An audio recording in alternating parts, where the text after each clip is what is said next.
Hello students, આજે આપણે ધોરણ 9 અંગ્રેજી વિષયમાં યુનિટ ફર્સ્ટ ચીતા સ્ટીયર્સ આ લેસનને સમજીશું અને આ લેસનમાં આવતા તમામ મહત્વના ક્વેશ્ચન આન્સર્સનું ડિસ્કશન પણ કરીશું.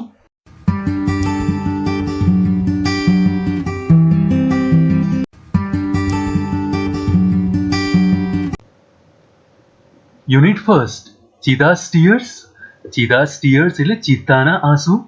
હવે આપણે આ લેસનની શરૂઆત કરીએ. લોંગ એગો, ઘણા વર્ષો પહેલા, a Zulu hunter was sitting under a tree. Zulu જાતિનો કોઈ શિકારી વૃક્ષ નીચે બેઠો હતો. સ્ટુડન્ટ અહીંયા સમજી લેજો, આ જુલુ કોઈ વ્યક્તિનું નામ નથી. જુલુ એટલે શું? કાસ્ટ ઓફ હન્ટર્સ, શિકારીઓની જાતિ.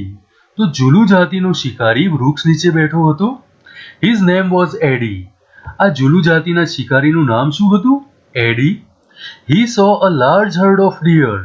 આ એડીએ હરણનું ટોળું જોયું. Grazing in the lush green meadow. આ હરણ શું કરી રહ્યા હતા? ગ્રેઝિંગ એટલે ચરવું, અને ક્યાં ચરી રહ્યા હતા? ઘાસના મેદાનમાં. તો આ એડીએ હરણાનું મોટું ટોળું જોયું કે જે હરણ ઘાસના મેદાનમાં ચરી રહ્યા હતા. He said to himself. તો એડીએ પોતાની જાતને કહ્યું, ધીસ ડિયર્સ આર રિયલી વન્ડરફુલ. આ હરણ તો ખરેખર ખૂબ જ અદ્ભુત છે. But I have to run a lot to catch one of them. પણ આમાંથી મારે એક પણ હરણને પકડવું હોય તો મારે ખૂબ જ દોડવું પડશે. Can't there be an easy way to get one. શું આ હરણને પકડવાનો કોઈ સરળ રસ્તો ના હોઈ શકે? આવો પ્રશ્ન એડી પોતાની જાતને પૂછ્યો. સ્ટુડન્ટ્સ, આ પેરેગ્રાફમાંથી કેવા કેવા પ્રશ્નો પૂછી શકાય તેનું ડિસ્કશન કરી લઈએ. Question first, what is Zulu? Zulu શું છે? દોસ્તો, આનો આન્સર તો ખૂબ જ સરળ છે. પહેલી જ લાઈનમાં આપણે ડિસ્કસ કર્યું હતું. આનો આન્સર આ રીતે લખીશું. Zulu is a caste of hunter. Zulu એ શિકારીઓની જાતિ છે. Second question, who was a hunter? શિકારી કોણ હતું? Answer, Eddie was a hunter. Eddie શિકારી હતો. Third question, what did Eddie see? એડીએ શું જોયું હતું? Answer, Eddie saw a large herd of deer grazing in the lush green meadow. એડીએ લીલાછમ ઘાસના મેદાનમાં હરણને ચરતા જોયા હતા. Question number 4, give plural of dear. Plural એટલે બહુવચન. આ ડિયર શબ્દ છે એનું બહુવચન શું થાય? આન્સર, ડિયરનું બહુવચન ડિયર જ થાય છે. Question number 5, what were the deer doing? હરણ શું કરી રહ્યા હતા? Answer, deer were grazing in the lush green meadow. હરણ લીલાછમ ઘાસના મેદાનમાં ચરી રહ્યા હતા. સ્ટુડન્ટ્સ, એડીએ જ્યારે પોતાની જાતને પ્રશ્ન કર્યો કે હરણને પકડવાનો કોઈ સરળ રસ્તો ના હોઈ શકે, એવામાં શું બન્યું? સડનલી એટલે અચાનક, હી સો અ ફિમેલ ચીતા. એડીએ એક ફિમેલ ચીતાને જોઈ. Crawling silently. ક્રાઉલિંગ એટલે પેટે ઘસડાઈને ચાલવું, અને સાયલેન્ટલી એટલે કે અવાજ કર્યા વગર. આ ફિમેલ ચીતા અવાજ કર્યા વગર પેટે ઘસડાઈને આગળ વધતી હતી. Closure to the grazing animal. અને આ ફિમેલ ચીતા કઈ તરફ આગળ વધતી હતી? તો closure to the grazing animal. પેલા હરણ ચરી રહ્યા હતા એ તરફ આ ફિમેલ ચીતા આગળ વધી રહી હતી. ધેન એટલે પછી, સી લેફ્ટ. આ ફિમેલ ચીતાએ કૂદકો માર્યો. And caught a deer. અને હરણને પકડી લીધું. આફ્ટર સમ ટાઈમ, થોડીક જ વાર પછી, her 2 young cubs came out of the bush. એની થોડીક જ વાર પછી આ ફિમેલ ચીતાના 2 cubs એટલે કે એના 2 બચ્ચા કેમ આઉટ ઓફ ધ બુશ, વધારાની વનસ્પતિ કે જાળી ઝાંખડામાંથી બહાર આવ્યા. દે ઓલ એન્જોયડ ધેર મીલ. અને આ ફેમિલીએ સાથે મળીને આ મીલ એટલે કે ભોજનનો આનંદ માણ્યો. Students, question number 6, how did female cheetah catch a deer? Female ચીતાએ હરણને કેવી રીતે પકડ્યું હતું? Answer, female cheetah crawling silently closer to the grazing animal. Female cheetah અવાજ કર્યા વગર પેટે ઘસડાઈને પેલા ચરતા પ્રાણીઓ પાસે ગઈ. Then she left. પછી એણે કૂદકો માર્યો. And caught a deer. અને હરણને પકડી લીધું. એડીએ જ્યારે જોયું કે ફિમેલ ચીતાએ તો ખૂબ જ સરળતાથી હરણનો શિકાર કર્યો, ત્યારબાદ શું બન્યું? એડીઝ આઈઝ બ્રાઇટન. આ બધું જોયા પછી એડીની આંખોમાં તો ચમક આવી ગઈ. જાણે કે એને પેલા પ્રશ્નનો જવાબ મળી ગયો હોય કે આ હરણને ખૂબ જ સરળતાથી કેવી રીતે પકડી શકાય. They sparkled with an idea. હવે એડીને એક વિચાર આવ્યો. He envied the cubs. એડીને પેલા બચ્ચાઓની ઈર્ષ્યા પણ થતી હતી. એડીને વિચાર આવ્યો, Can I be lucky as these beautiful cubs? એડીને વિચાર આવ્યો કે હું આ બચ્ચાઓ જેટલું નસીબદાર થઈ શકું. They got their food without any effort. આ બચ્ચાઓએ તો કોઈ પણ પ્રયત્ન વગર પોતાનો ખોરાક મેળવ્યો. આ બચ્ચાઓએ પ્રયત્ન વગર ખોરાક મેળવ્યો એટલે એડીને આ બચ્ચા કેવા લાગ્યા? લકી, નસીબદાર લાગ્યા. Can I have a hunter like their mother? He thought. ADA વિચાર્યું કે શું મારી પાસે પણ આ બચ્ચાઓના મધર જેવું કોઈ શિકારી હોય તો કેવું? He decided to catch a young cub. અને ત્યારબાદ એડીએ નક્કી કર્યું કે હું પણ એક નાના બચ્ચાને પકડીશ and train it to hunt for him. અને પછી એ બચ્ચાને તાલીમ આપશે અને ત્યારબાદ એ બચ્ચું આ એડી માટે શિકાર કરશે. હન્ટ એટલે શિકાર કરવું. Then I shall only say, અને જો આવું થાય તો એડીએ તો ફક્ત એટલું જ કહેવાનું રહેશે, Oh my dear, go and kill a deer for me. કે તું જા અને મારા માટે એક હરણનો શિકાર કરી લાવ. My life will be very comfortable then. એડીને વિચાર આવ્યો કે જો આવું થાય તો પછી મારું જીવન તો એકદમ આરામદાયક બની જશે. He was quite pleased with his own idea. એડી પોતાના આ વિચારથી ખૂબ ખુશ હતો. Question number 7. How did the cubs get their food? બચ્ચાઓ પોતાનો ખોરાક કેવી રીતે મેળવતા હતા? Answer. The cubs got their food without any effort. આ બચ્ચાઓ પોતાનો ખોરાક કોઈ પણ પ્રયત્ન વગર મેળવતા હતા. સ્ટુડન્ટ અહીંયા ક્વેશ્ચનમાં ડીડ આપેલું છે જે ભૂતકાળ દર્શાવે છે, માટે આન્સરમાં આપણે ગેટના બદલે ગોટ કર્યું છે. Question number 8. Who envied the cubs? આ બચ્ચાઓની ઈર્ષ્યા કોણ કરતું હતું? Why? શા માટે? Answer. Eddie envied the cubs. Eddie બચ્ચાઓની ઈર્ષ્યા કરતો હતો because they got their food without any effort. કારણ કે આ બચ્ચાઓ પોતાનો ખોરાક કોઈ પણ પ્રકારના પ્રયત્ન વગર મેળવતા હતા. He decided to follow the cubs and steal one. હવે એડીએ નક્કી કર્યું કે પેલા બચ્ચાઓનો પીછો કરશે અને એકાદ બચ્ચાને ચોરી લેશે. From his experience, Eddie knew that. અનુભવ પરથી એડી જાણતો હતો, ચીતા never attacks a man. ચીતા કદી પણ માણસ ઉપર હુમલો કરતો નથી. Therefore, એટલા જ માટે it was safe to steal a cub. એટલા જ માટે બચ્ચાને ચોરવું સલામતી ભર્યું હતું. Steal એટલે ચોરવું અને safe એટલે સલામતી ભર્યું. Therefore, it was safe to steal a cub. અને એટલા જ માટે પેલા બચ્ચાને ચોરવું સલામતી ભર્યું હતું. He followed the cheetah family till evening. સાંજ સુધી એડીએ ચિત્તા ફેમિલીનો પીછો કર્યો. સ્ટુડન્ટ્સ, આ પેરેગ્રાફમાંથી કેવા પ્રશ્નો પૂછાય તે જોઈ લઈએ. What did Eddie decide? એડીએ શું નક્કી કર્યું હતું? Answer. Eddie decided to follow the cubs and steal one. એડીએ બચ્ચાઓનો પીછો કરવાનો અને એકાદ બચ્ચાને ચોરવાનું નક્કી કર્યું હતું. Question number 10. What did Eddie know from his experience? અનુભવ પરથી એડી શું જાણતો હતો? Answer. From his experience, Eddie knew that. અનુભવ પરથી એડી એ જાણતો હતો કે ચીતા never attacks a man, કે ચીતા ક્યારેય મનુષ્ય ઉપર હુમલો કરતો નથી. At the sunset, જ્યારે સૂર્યાસ્ત થયો ત્યારે the mother cheetah hid her cubs. Mother ચિતાએ પોતાના બચ્ચાઓને છુપાવી દીધા. In a thick bush. વધારાની વનસ્પતિ કે ઝાડી ઝાંખડા હોય એવી જગ્યાએ મધર ચિતાએ એના બચ્ચાઓને છુપાવી દીધા. And left for a stream. અને પાણી પીવા ગઈ. Quickly the hunter picked up his net and spear. અને આ બાજુ પેલા શિકારીએ ઝડપથી એની પાસે જે નેટ હતી, સ્પીયર એટલે ભાલો હતો, એ લીધો. And ran into the bush. અને જ્યાં પેલા બચ્ચા છુપાવેલા હતા ત્યાં પહોંચી ગયો. He saw two tiny cubs.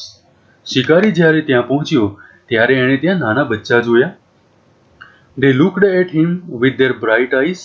આ બંને બચ્ચા શિકારીની સામે પોતાની તેજસ્વી આંખોથી જોઈ રહ્યા હતા. They were too young to run away. પણ આ બચ્ચા એટલા નાના હતા કે તેઓ ત્યાંથી ઝડપથી ભાગી શકે એમ ન હતા. Eddie threw net over them. પછી એડીએ આ બચ્ચાઓ ઉપર નેટ ફેંકી. And the cubs were caught. અને આ બંને બચ્ચા પકડાઈ ગયા. Question number 11. Where did mother hide her cubs? મધરે પોતાના બચ્ચાઓને ક્યાં છુપાવ્યા હતા? Answer. At the sunset, the mother cheetah hid her cubs in a thick bush. સૂર્યાસ્ત થયો ત્યારે મધર ચિતાએ પોતાના બચ્ચાઓને thick bushમાં છુપાવ્યા હતા. Question number 12. What had the hunter? શિકારી પાસે શું હતું? Answer. The hunter had net and spear. શિકારી પાસે નેટ એટલે જાળી અને સ્પીયર એટલે ભાલો હતો. Question number 13. How were the young cubs? આ બચ્ચાઓ કેવા હતા? Answer. The cubs were too young to run away. બચ્ચા એટલા નાના હતા કે તે ઝડપથી ભાગી શકે એમ ન હતા. Question number 14. How were the cubs caught? આ બચ્ચા કેવી રીતે પકડાઈ ગયા? Answer. Eddie threw net over the cubs and the cubs were caught. એડીએ બચ્ચાઓ ઉપર નેટ એટલે કે જાળી ફેંકી and the cubs were caught અને બચ્ચા પકડાઈ ગયા. He needed only one cub. એડીને તો એક જ બચ્ચું જોઈતું હતું. બટ હી થોટ, પણ એણે વિચાર્યું, it is always better to have two slaves instead of one. એક ગુલામ હોય એના કરતાં બે ગુલામ હોય એ વધારે સારું. હી ડ્રેગ્ડ ધેમ ઓલ વિથ હિમ. ડ્રેગ્ડ એટલે ઘસડીને લઈ જવું.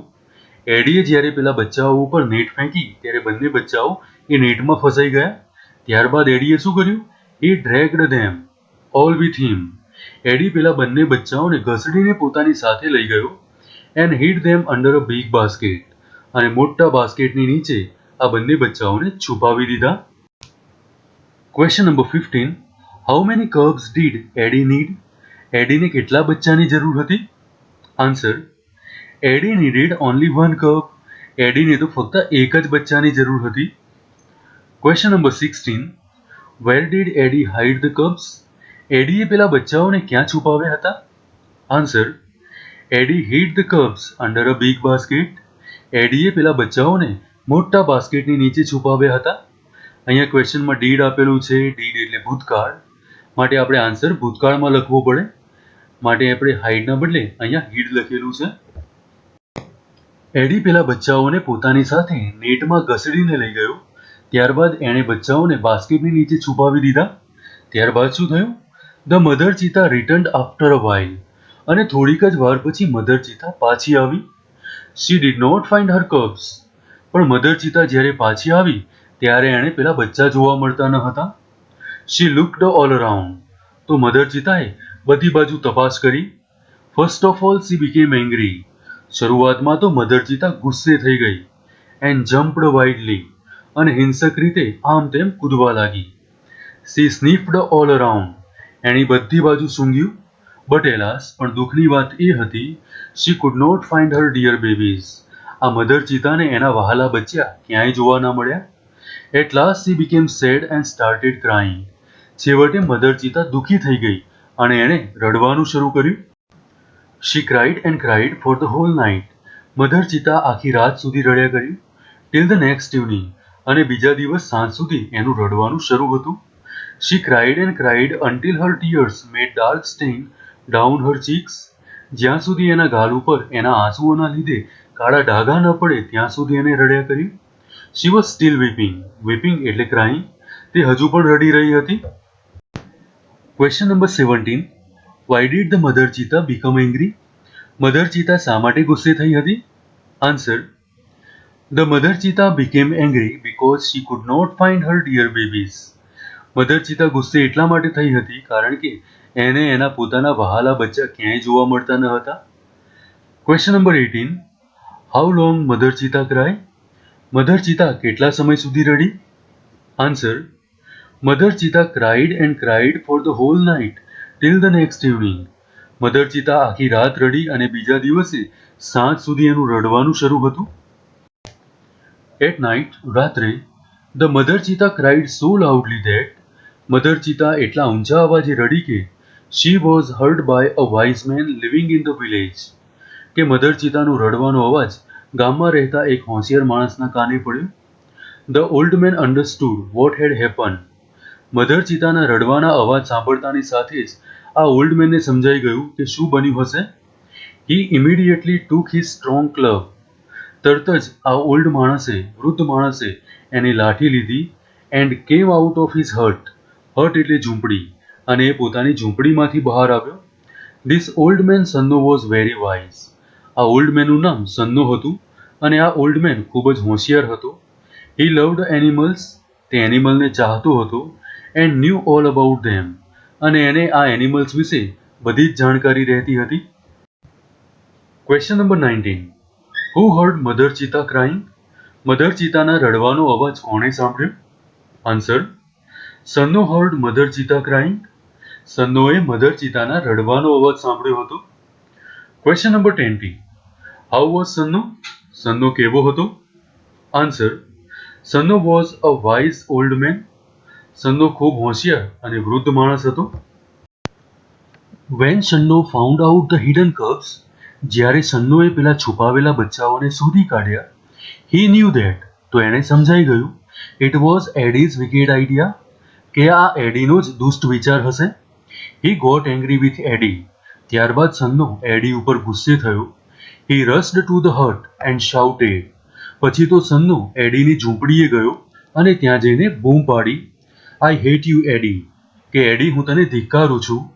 Everybody of our tribe will hate you, આપણી જાતિનો દરેકે દરેક વ્યક્તિ તને ધિક્કારશે. Because you are lazy and wicked too, કારણ કે તું કેવો છે? આળસુ અને દુષ્ટ છે. વી નો ધેટ, સન્નો કહે છે કે આપણે જાણીએ છીએ, a hunter must hunt with his own strength and skill, કોઈ પણ શિકારી શિકાર કેવી રીતે કરે છે? તો પોતાની શક્તિ અને આવડતથી શિકાર કરે છે. But you are a lazy hunter, પણ તું તો એક આળસુ શિકારી છે. યુ આર અ થીફ, તું તો ચોર છે. સ્ટુડન્ટ્સ, આ પેરેગ્રાફમાંથી મહત્વના હોય તેવા ક્વેશ્ચન આન્સર્સ જોઈ લઈએ. Question 21. Who found out the hidden cubs? છુપાવેલા બચ્ચાઓને કોણે શોધ્યા હતા? Answer: Sanno found out the hidden cubs. સન્નોએ છુપાવેલા બચ્ચાઓને શોધ્યા હતા. Question 22. Why did Sanno hate Eddie? Sanno એડીને શા માટે ધિક્કારતો હતો? Answer: Sanno hated Eddie because Eddie was lazy and wicked. Sanno એડીને ધિક્કારતો હતો કારણ કે એડી આળસુ અને દુષ્ટ હતો. Question number 23. How does a hunter hunt? શિકારી કેવી રીતે શિકાર કરે છે? Answer: a hunter must hunt with his own strength and skill. શિકારી પોતાની શક્તિ અને આવડતથી શિકાર કરે છે. How was eddy? એડી કેવો હતો? Answer: Eddie was lazy and wicked. Eddie આળસુ અને દુષ્ટ હતો. All the members of hunter tribe got together. શિકારીઓની જાતિના બધા જ સભ્યો ભેગા થયા. દે ડિસાઇડેડ ટુ ડ્રાઈવ અવે એડી. પછી આ ગામ લોકોએ શું નક્કી કર્યું? તો ડ્રાઈવ અવે એડી. ડ્રાઈવ અવે એટલે કાઢી મૂકવું. એડીને કાઢી મૂકવાનું નક્કી કરવામાં આવ્યું. From their village four ever.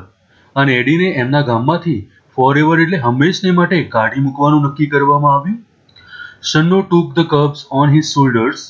સન્નોએ પેલા બચ્ચાઓને પોતાના ખભા ઉપર લીધા. And return them to their mother. અને આ બંને બચ્ચાઓને સન્નોએ એમની માતાને પરત કર્યા. Now questions from this paragraph. Question number 24. Who got together? Why? કોણ ભેગું થયું હતું? શા માટે? Answer: all the members of hunter tribe got together. શિકારીઓની જાતિના બધા જ સભ્યો ભેગા થયા હતા. To drive away Eddie from their village four ever. એમના ગામમાંથી એડીને હંમેશને માટે કાઢી મૂકવા માટે આ ગામ લોકો ભેગા થયા હતા. Question number 25. What did Sanno do? સન્નોએ શું કર્યું હતું? Answer: Sanno took the cubs on his shoulders. સન્નોએ પેલા બચ્ચાઓને પોતાના ખભા ઉપર લીધા. And return them to their mother. અને આ બચ્ચાઓને તેમની માતાને પરત કર્યા હતા. Students, unit first cheetah's tears એનો ભાગ 1 અહીંયા કમ્પ્લીટ થાય છે. મને આશા છે કે આજનો આ વિડીયો તમારા માટે ઉપયોગી થશે. Thank you.